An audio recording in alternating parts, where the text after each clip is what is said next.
Hello world, I am Curtis Simpson and this is Jectives Typography News.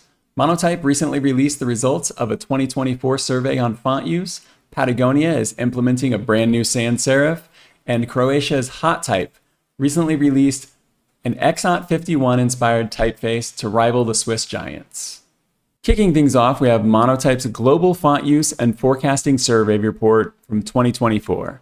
You'll be able to see in a second, but this is not the beefiest report that Monotype has ever released. It's only 14 pages, and one of them is this, and the last page is just some credits. But it does have some interesting information, and despite being from 2024, it's actually very recent. It's from November, so we're just looking at, 3-4 months ago, and typography changes very slowly, so lucky for us, these are still very useful results. You can see here the survey was completed in 2024. There was a couple interesting things on this page alone. The demographics and stuff I found to be interesting. 73% of the people surveyed were over the age of 35. So that immediately tells you the audience that are reporting on this.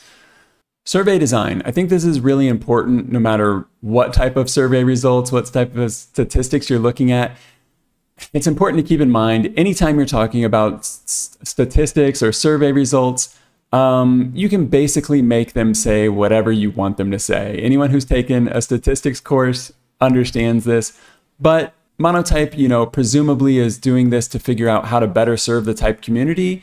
So with that in mind, here's how the survey was designed. It was a 30-question survey that was available in English, Spanish, French, German, Japanese, and Portuguese. 13 different countries, 4,777 participants. So it's a very big sample size.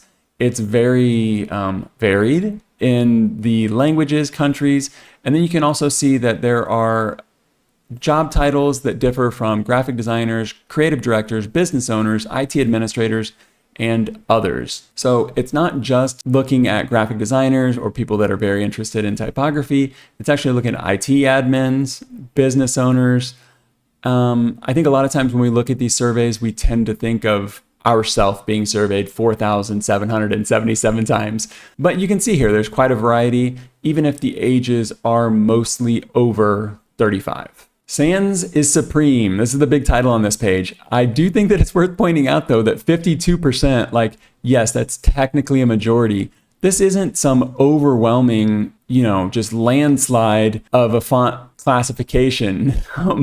When we're comparing, I'm not sure because they don't even tell us what the other options were. Maybe it's only sans versus sans serif. Maybe it's sans script, display fonts. There might be 20 different choices. This is the problem with these types of reports. We never really know exactly what the questions were, and we never really know exactly what the results are. These are the highlights that Monotype wants us to see. So they're interesting to look at, but they should not be taken as gospel. Obviously, this is also going to be subjective. I doubt that 4,777 people went back and scoured all of the projects that they worked on. They're probably just, eyeballing it. What would you say when you're just thinking out loud?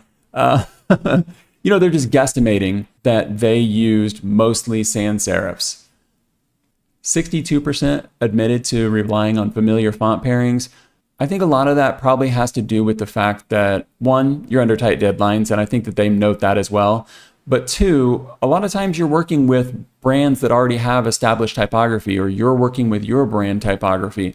So I think a lot of times these font pairings are going to be that way just out of necessity. You need consistency with any brand, and typography is one of the absolute best ways, aside from color, to have consistent branding. One of the more interesting notes on this page, though, is that second paragraph where it says creatives prefer fonts that are accessible and easy to read, with 76% ranking these attributes as the top priorities. So I think that's really where you're seeing a lot of the sans serif come from. You want them to be accessible, you want them to be easy to read, but it's not 76% and 76%, right? You've got 76% that say that this is the top ranking attribute, and that's still a big chunk that aren't using sans serifs the most in the last year. Here we're seeing those results that I mentioned in a pie chart. You can see what they're doing to get that 76% is adding the 51% and the 25% as most important or important for the legibility, accessibility of the typeface. Looking at the biggest pain points over on the right side, I think the top 4 will probably resonate with most people. Number 5 is NA, doesn't apply. That's funny. But finding the right font is definitely the most time consuming. Testing fonts, I can understand how that could be difficult if a Foundry doesn't allow you to download a test version, trial version, or if it's not available in some sort of subscription. Font licensing, definitely the biggest headache and the biggest potential to cost a lot of money if you don't understand the font license. Font management could definitely be a lot better. I think that is definitely, it's not my biggest pain point, but font management is, it's a struggle sometimes. I don't think that there is a perfect solution out there. Right now, subjectively, I'm currently using FontBase and it's meeting my needs, but I would have been interested to see a survey on what people are using for their font management, especially for those 12 people or that 12% that find it to be their biggest pain point, and then compare that to the people that don't find it to be a pain point. I think that would be interesting. We'd probably find out which software is managing fonts without creating the biggest pain points, right? I don't think any of this is going to be a big surprise. And to be honest, that's what a lot of this report is not too surprising if you're paying attention to the industry or you've been working in design or typography for any amount of time at all. 5 most important factors for impacting the selection of a font. General aesthetic quality has to be number 1. If a font doesn't look good, why even use it? I understand that there's functional utilitarian use, but even that comes down to the general aesthetic quality, right? It needs to look good. You need to be able to read it. Ranges of weights and styles in the family, of course, if you're doing branding, if you're even writing a paper for college or something, if you're writing an article, you need at least bold, italic, and regular. I think this is one of the more optimistic pages in the report. We've got the budget here, and I'll go ahead and point out the right side before I get to this big shiny number on the left. First paragraph on the right side, it says, despite the importance of fonts and branding and design, many brands are still not dedicating a significant portion of their creative budgets to font purchases. 45% only allocate 1 to 10% of their marketing, branding, and design expenses to acquiring fonts. In my opinion, that's really what I would expect. I wouldn't expect a company to be spending more than 10% of their marketing, branding, and design budget on typefaces. But then you've got this big shiny number over on the left side here, and it says 17% of the overall marketing, branding, and design budget is spent on font-related purchases. I'm not sure 100% what to make of this because, like I said, you can make statistics say whatever you want, but I do find it very optimistic that on average, 17% of that overall budget goes to fonts, goes to typography. I think that's a huge number, and I think that it paints a very optimistic future for typography. It shows that people care about the fonts. It shows that companies are investing in their typography. And I think for anyone that's interested in this industry, anyone that's in this industry, anyone that wants to become a type designer, this is a very, very promising number because 17% of that budget is huge.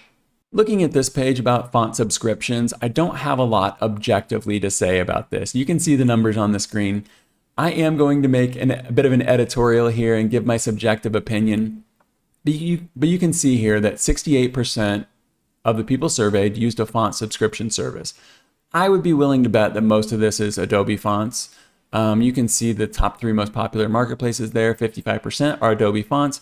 It just makes sense. Most creatives are using the Adobe Creative Cloud subscription service.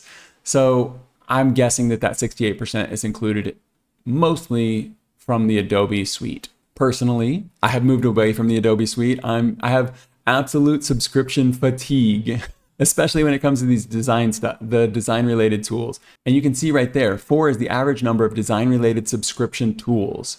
A lot of people probably don't care because their businesses are paying for, their employers are paying for these 4 subscriptions. But for an individual, that adds up really quick, and it's a persistent expense that you need to cover every single month or every year. Monotype used to have an incredible subscription service called Monotype Library Subscription, I think. A few years ago, more than a few years ago now, but a few years ago, they were bought out by a private equity firm, and things changed. The font subscription service changed to a point where, yes, you can look through and scroll at 150,000 or whatever the number of fonts in their subscription library, but you can only use 10 of them commercially. And that's not 10 typefaces. That's not like you can use Helvetica, Futura, Garamond and add that up to 10. No, each font is the traditional word, the traditional use of the word font. So it's Helvetica Light, Helvetica Bold, Helvetica Black. Those 1, 2, 3 fonts. 10's going to add up really, really fast. But I'll get off my soapbox here. You can see even on this page, they're saying sentiments regarding yearly subscriptions and perpetual desktop license are a bit more complex. 40% participants prefer an annual font subscription. I understand that. Despite the fact that I'm not using Creative Cloud anymore, I do have access to Adobe's font library. I'm using Adobe fonts. And it's just because it's so cheap compared to buying every single font that you need. When it comes to the big fonts that I need, I'm part of that 37% that wants the perpetual license. I don't want to pay for the typeface, particularly for my brand that I'm going to be using year after year after year. I'm not interested in renting my typeface. I want to own that license. But there's a lot of typography that I want access to, that I want to be able to cover on this channel, and the news that I'm providing on that puts me in that 40% that needs the subscription service. And I do find it a very, very good value. This page here just shows those two competing numbers we were discussing, and you can see the reasons why people use them here. Number 1 right there, that's me, access to a vast selection of fonts. Number 2 is also me, cost saving over individual font purchases. The boogeyman that we've all been waiting to see here, integrating AI. I think that marketplaces really love to hype up AI and they want to show the biggest, best statistics.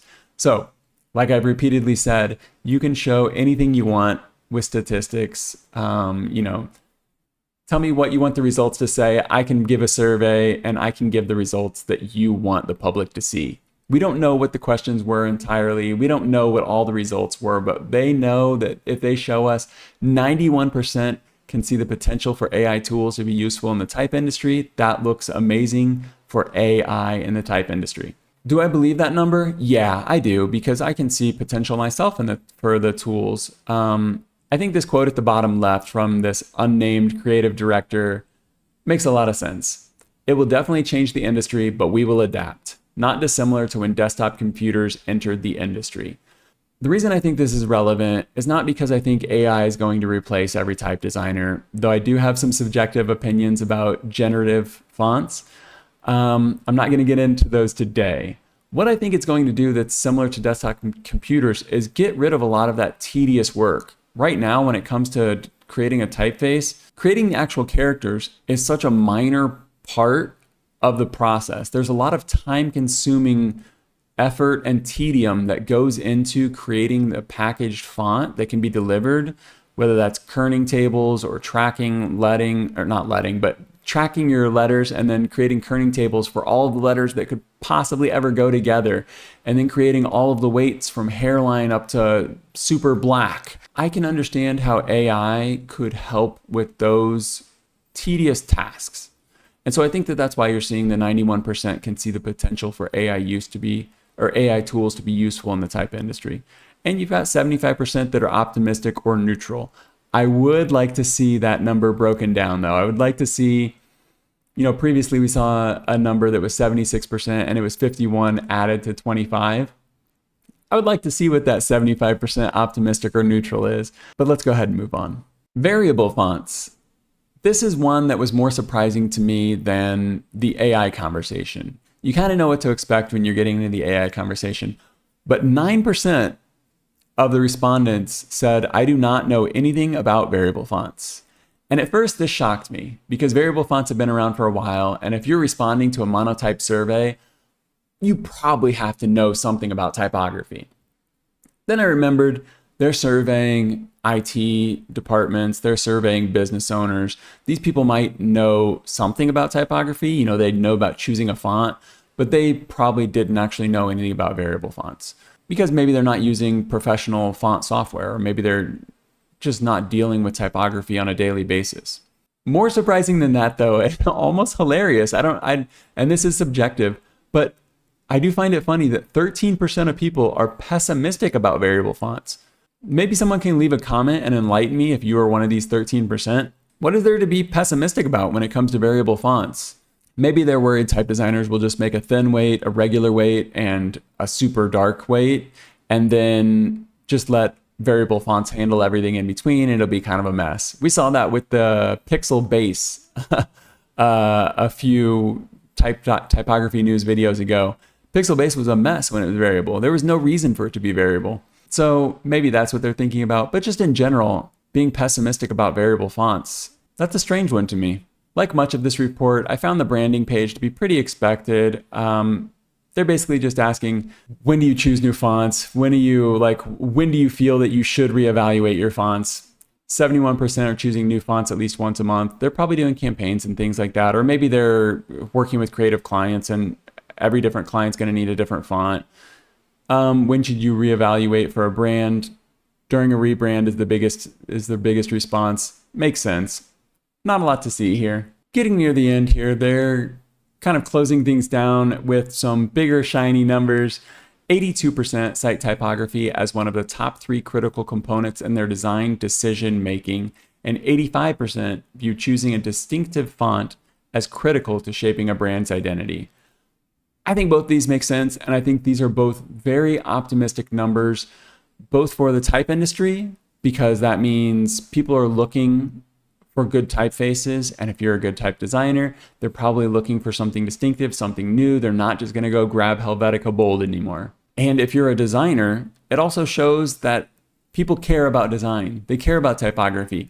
If they view typography this important, then they understand that it's important, and they understand why your role is important. So that's basically the report. I don't know that there's going to be anything like super revelatory, is that the right word? When you have a revelation, revelatory about this typography report.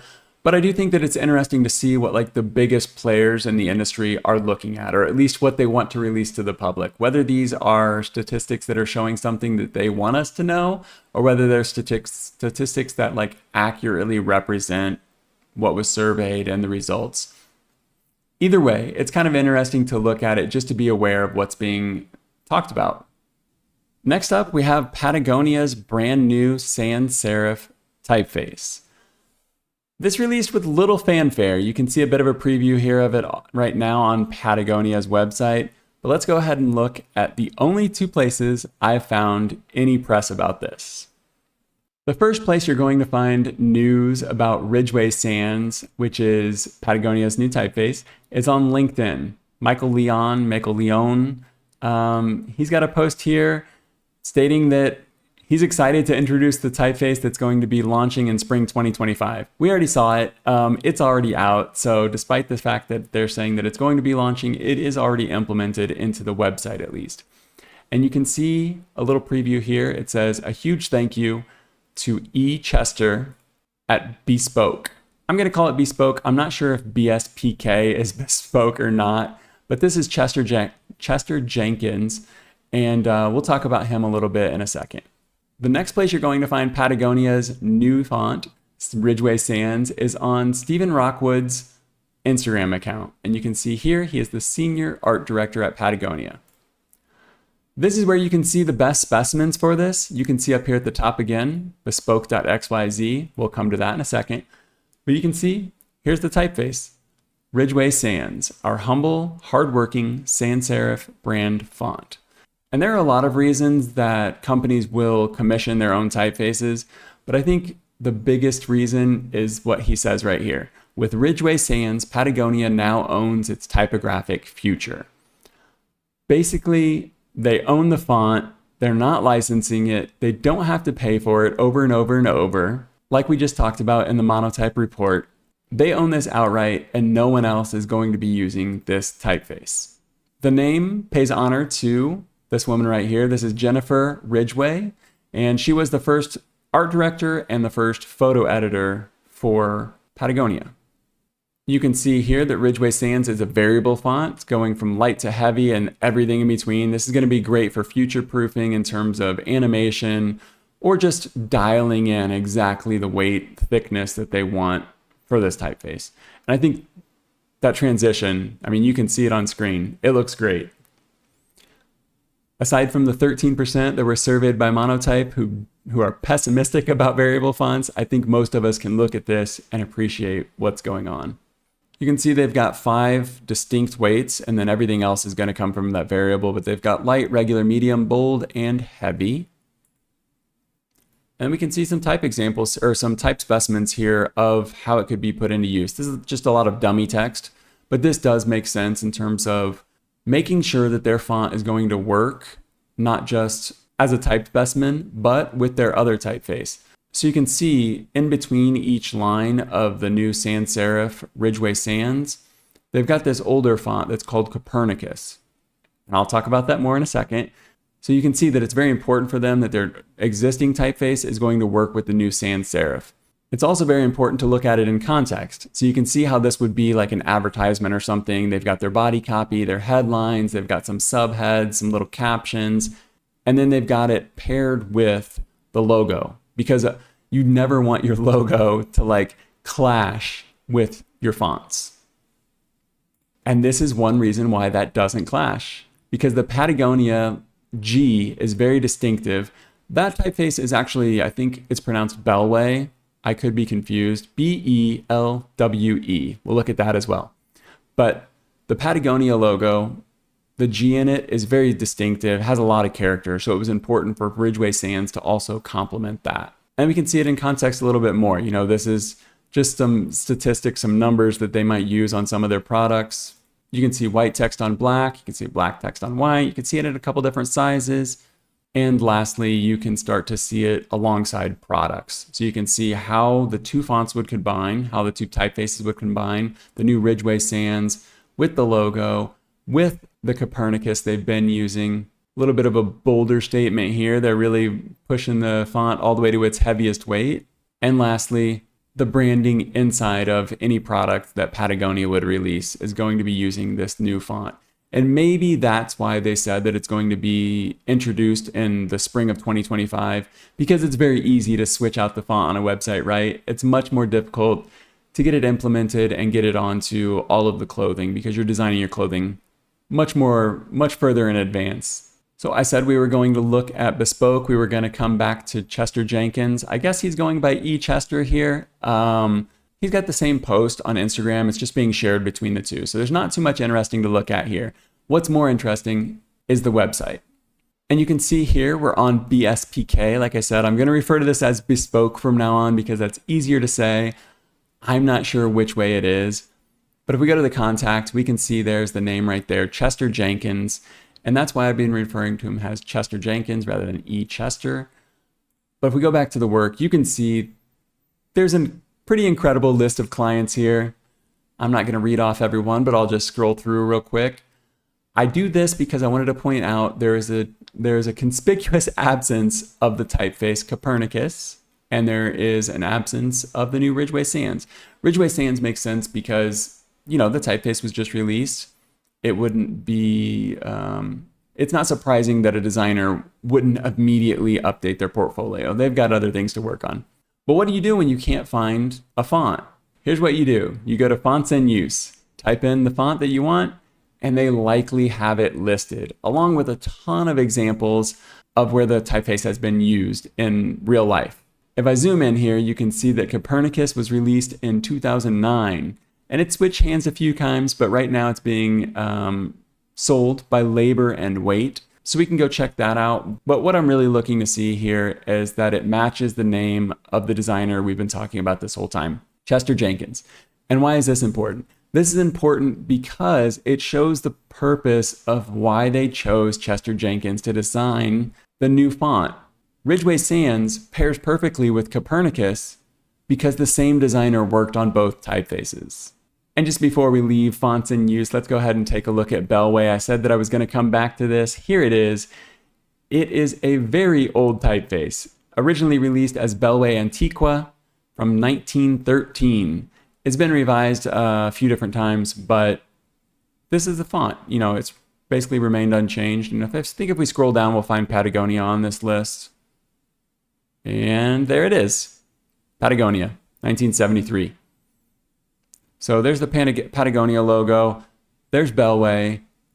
And you can see how this can be a very useful tool. So fonts in use, not sponsored, not a plug, just a very useful tool. I have one more useful tool for you before we move on to the next story. And we're going to look at this last tool on Patagonia's website. We started here, let's go ahead and end here. I showed you the sans serif that's already on there. But if you wanted to make sure that that sans serif is really the new font, to see if it's really been released, you can use a browser extension called WhatFont. And you might be able to see up here in the top right corner, it says Exit WhatFont. I've got the extension active right now. I'm using Vivaldi, so I know that it's available on the Chrome store. I know most people use Chrome. It might be available on other browsers. I'm not sure. If not, there are plenty of font identification extensions that you can go look at. But basically, what we can do is this. We can scroll over fonts. And I know it might be hard to see on the screen depending on what size of monitor you're looking at right now. But it says Ridgeway Sans. And if I click on it, it'll give me even more information. It'll say Ridgeway Sans 500. And then it'll tell you all of the code, the HTML, CSS that's being used to display this. And if I click on this serif typeface, you can see Copernicus 500 italic. And so you can really look into websites, and you could always go and look at the code and stuff, but this just makes it so much simpler to find exactly what you're looking for. Copernicus, Ridgeway Sans, and you can click on these and you can see this is an italic. This is Copernicus 500. Obviously you could know that just by looking at it, but I do think these are two really, really useful tools. So even if you don't care about what font Patagonia is using, you don't care about this new sans serif, I do think there's value in these tools between WhatFont, this extension, or any extension similar to this, and fonts in use. I think these are very good resources, very good tools. Go check them out. Last but not least, we have this Exat 51 inspired typeface by Hottype. Why is this interesting? Why is this important? I am going to go into a lot of details. The short story is Exat 51 was a very influential group of Croatian, at the time, Yugoslavian, designers, artists, architects that created a movement that became the new Tendencies, and it was hugely influential throughout the 50s, 60s, 70s. Hottype has used this as the seed for a brand new typeface that essentially entirely started from this A that you're seeing on the screen right now. There's going to be a little bit of back and forth because I'm going to go ahead and show this web page first, and then I'm going to show you some references so you can really appreciate how deep Hottype went when it came to designing Exat. If we scroll down a little bit, you're going to see some of the history, some of the reasoning behind it, and you can see over here on the right, Ivan, I hope I'm saying this right, Ivan Pikel. It says, a renowned Croatian artist and Exat 51 co-founder, was a key figure in the 1960s New Tendencies movement. We're going to look at a few clips from a documentary later that covers New Tendencies, and he's all over it. He is the man. And that A came from him as well. You can see it here. They've got a little bit of an animation going on, or a little bit of transition, so it's going to get covered up by the real font. But this A here is from a book cover, or yeah, I think it was a book cover, right? Art booklets, they're calling it. So this A became the A in their typeface. So that's a pretty cool way to showcase this. And they've got a lot of really, really cool ways that they're showcasing the new typeface. But this right here, it all stemmed from this A that he was using on his Edition A art booklets in the 60s. It very clearly came from Helvetica, but it was modified. You can see how much that A kind of pinches up there at the top of that inside counter. Some cool little blueprints and stuff, but this is where it really starts to get fun. This is going to make much more sense when we look at the New Tendencies documentary. But look at these animations, just the S there floating around, but it moves with your cursor. Keep going. So you can really test out everything on here. You can test out Exat, Exat condensed, Exat wide, and then you can test out all of the different weights. We're not going to do that now, but I do really like when there is a very in-depth way to test this. There's an even better way that I'll get to at the end of this, but you can change the colors and get a very quick sense of how the typeface is going to look with, you know, a few different colors at least. Got some more animation, some more movements. Look at this here though. This orange, these little circular eyeball olive looking things, they move around with the mouse. Very, very cool. And you can see that A again right there. Okay. I know I'm kind of breezing through most of this, but it's because I want to get to the references so that all of this can be a bit more appreciated. 21 weights, Latin and Cyrillic, that's huge. 1715 glyphs, 1,715 glyphs, 431 languages. This thing can be used not entirely internationally because, you know, it's not covering any of the Asian typography, but this thing is a beast and can be used in a lot of languages. It's got an extensive character set, they're saying here. You know, they're restating the 1,715 glyphs, and they'll give you a few different animations here. You're probably already noticing this is also a variable font. I love variable fonts here on Jectives. I think most people do, despite what the 13% of that survey say about being negative or pessimistic. Look at these. I know that maybe some of this seems silly. Maybe it just looks cool, but when we get to these references, you're going to understand a lot better. Let's go ahead and pop down the Cyrillic just so you can see. There's the Cyrillic alphabet, figures and symbols. This is huge. They're going to show some more of this down below, so I'm not going to linger on this for too long. Look at this animation though. How cool is this? So here's all of the different typefaces that they've specifically, you know, crafted, or the different fonts that they've specifically crafted in this typeface.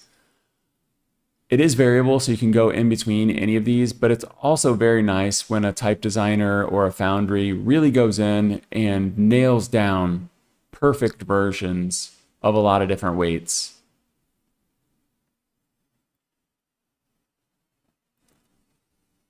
You'll probably notice a lot of these colors are repeating. They've got a very distinct palette. I think that's really cool. Look at the A's over here.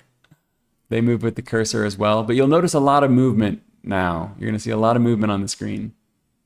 And you can see here, they give a little description of why that is, but we'll get into it more when we get to the documentary. It's really cool though. And even though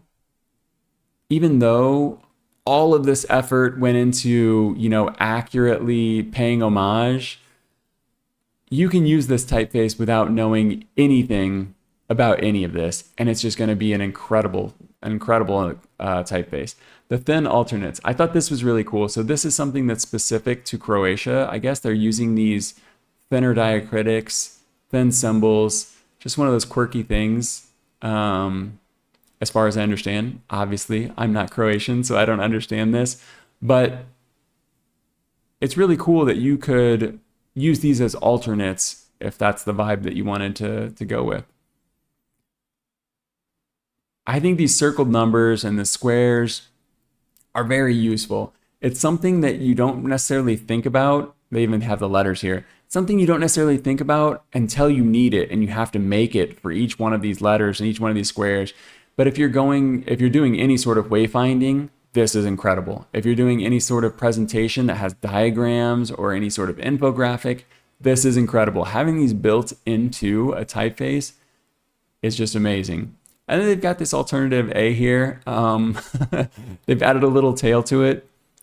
It's the smallest detail in this entire typeface, and it is somewhat interesting because the entire typeface was, you know, created basically inspired by this single letter. So it seems strange that there would be an alternate for it. But if you don't like the A, here's one with a little tail. So we've also got a ton of open type features, and I will go ahead and go through these because I think that it's such an important part of the font and it's what makes it worth its weight. But case sensitive forms, you can see there. I'm sure anyone who's dealt with typography in a very, and you really wanted to craft what you were doing, you've noticed that the parentheses or the @ symbol doesn't line up with when you're typing out your email or when you're typing when you're putting parentheses around just all lowercase or all uppercase, these case-sensitive forms align to the lowercase or the uppercase. Fractions, not just like 1/2, 3/4. No, they've got actual numerators, actual denominators, so you can make any fraction you want. And that's separate from the superscript and the subscript.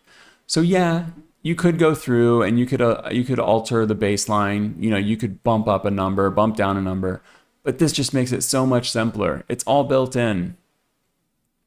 Tabular figures. We talked about this before when we've talked about Cash App and some of these other fonts that need to work for code or to work for passwords or to work for spreadsheets. You really need tabular numbers because you want your numbers to align. The /0 also provides some accessibility and distinction between an O and a 0. And then they've got some different languages here that they are highlighting the glyphs for. Like we said before, 430 languages. And then you can scroll through and you can see every single one of them. I don't think we need to do that here, but let's go ahead and look at this documentary and we'll see why I find all of this to be so interesting, aside from the obvious. You can scroll through this page and you can see this is an incredibly well-crafted typeface. You can see that there are a ton of really, really cool type specimens. But let's see where this all comes from. I'm going to kick this off right here on what I think is pronounced Cerbera Gallery. These prints are not available, but they were selling them, so I'm going to go ahead and showcase them. So that you can see, you're probably already noticing something. This is Ivan right here. This is his name. This is his picture. So they were selling his artwork. And this probably looks pretty familiar, right? Let's go ahead and scroll down on the Exat page. Look at that right there. So you can start to see this isn't just a well-crafted typeface. This is very well thought out and very well researched, because they would have looked at all of these different pieces of art from Exat 51, from Ivan, from New Tendencies, because you don't come to this type specimen without doing this kind of research. That first piece was titled Cyclophoria. This is Cyclophoria 2, and you can see they're using the same color palette.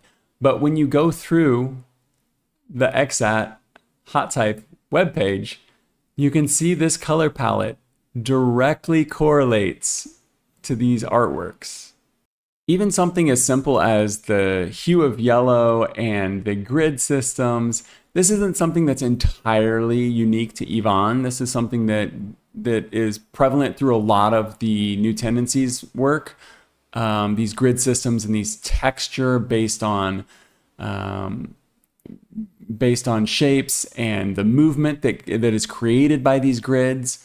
But you can really see how they've implemented this idea into the type specimens and really tried to put the heart of what these art pieces were into the typeface itself.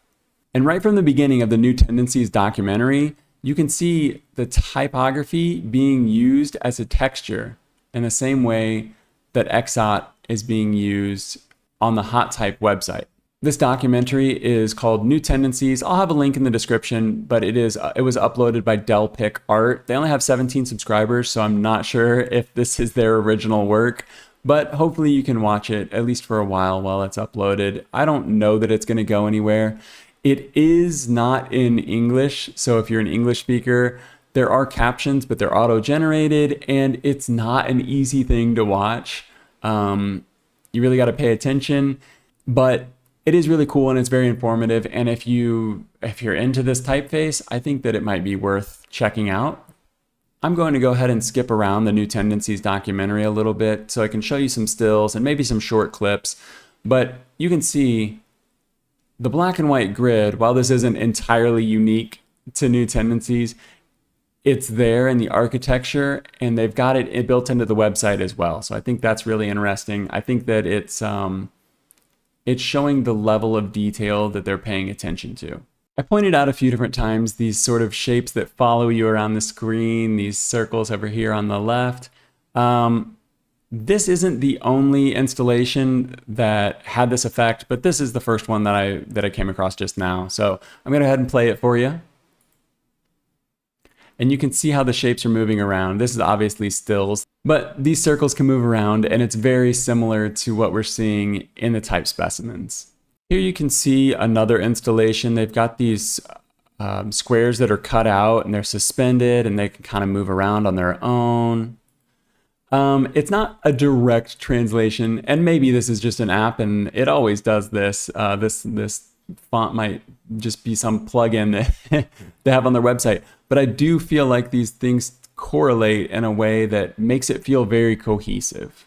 At this point, we're getting quite a bit further into the documentary, and we're also getting quite a bit further down the page on hot type, but you'll start to see some similarities. There's a lot of texture, a lot of grid work, a lot of movement, but particularly, I think this was when they started working with computers. You can see these colorful squares moving around. And it's very similar to the type specimens. Once again, I know that I probably am just repeating myself over and over and over, but I just find it to be incredibly interesting because I kind of obsessed over these type specimens for a little bit without even really understanding where they drew their inspiration. And then when you watch this documentary and you see all of this, I wasn't familiar with Exat 51. I wasn't familiar with Croatian art in the 50s, 60s, and 70s. I wasn't familiar with new tendencies. So seeing all of this that they've really put into the typeface, even if, like I said, you understand none of this, there's some sort of feeling, there's some sort of like all of the stuff that somebody took into their brain when they were researching this was shoved into this typeface. And whether we intellectualize that or not, we can feel it. And if you look there, I'll go ahead and pause. If you look there, you can see those circles. Those were used, well, actually, if you look at the A's over here on the left, you can see where this is drawing inspiration, right? But those circles were used on the posters for at least the first two. I'm not sure if it was used on all of them, but it was used on the first two New Tendencies exhibitions because there were 5 of them, if I'm not mistaken, maybe 5 or 6. But they were these big exhibitions, not just of Croatian artists, but of designers and artists and architects and computer engineers from around the world that were making this stuff. But you can see back there, this is a design that Ivan created for the posters, and it's very clearly influencing a lot of the type specimens. Let's just look at one last example here, because maybe I'm becoming the art teacher that's digging into the meaning a little bit too much, and none of this really matters. I have my suspicions that it does, but if we look at these textured squares, and this will give you a better example of some of the art that was shown, you can see those squares from this angle. They've got this beautiful color, these different patterns, and we've seen these patterns throughout the type specimens. But as you walk away and you look at these from a parallel perspective, you can see that it's basically a white wall with this grid pattern on it. And I'm going to go ahead and pause it. And you can see the shadows. We just missed it. Let's go ahead and let it play through again.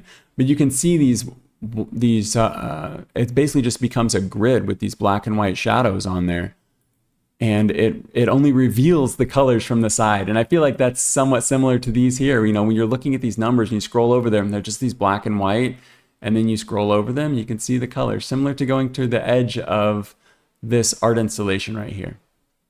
But regardless of all of the inspiration, of all of the homage this pays, I just think there's an incredible amount of craftsmanship that went into this typeface, and that's why I've sat here and talked about it for so long. I think that Hot Type deserves a round of applause.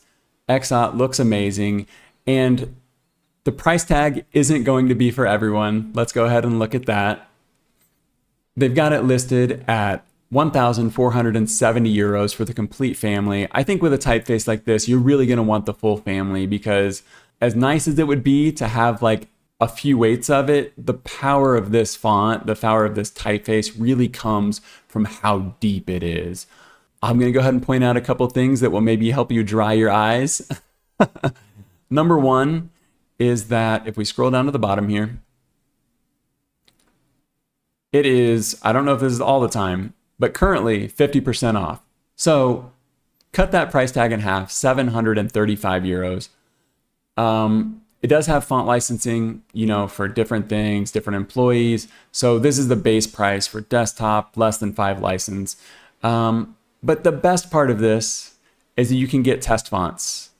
So even if you can't afford this right now, or if you want to be able to check it out and see if it's the font for you, you want to show it to your boss, or you want to show it to your design partner, you can download the test fonts. You don't get the variable version, but I downloaded this, and you do get all three, you get all 21 styles.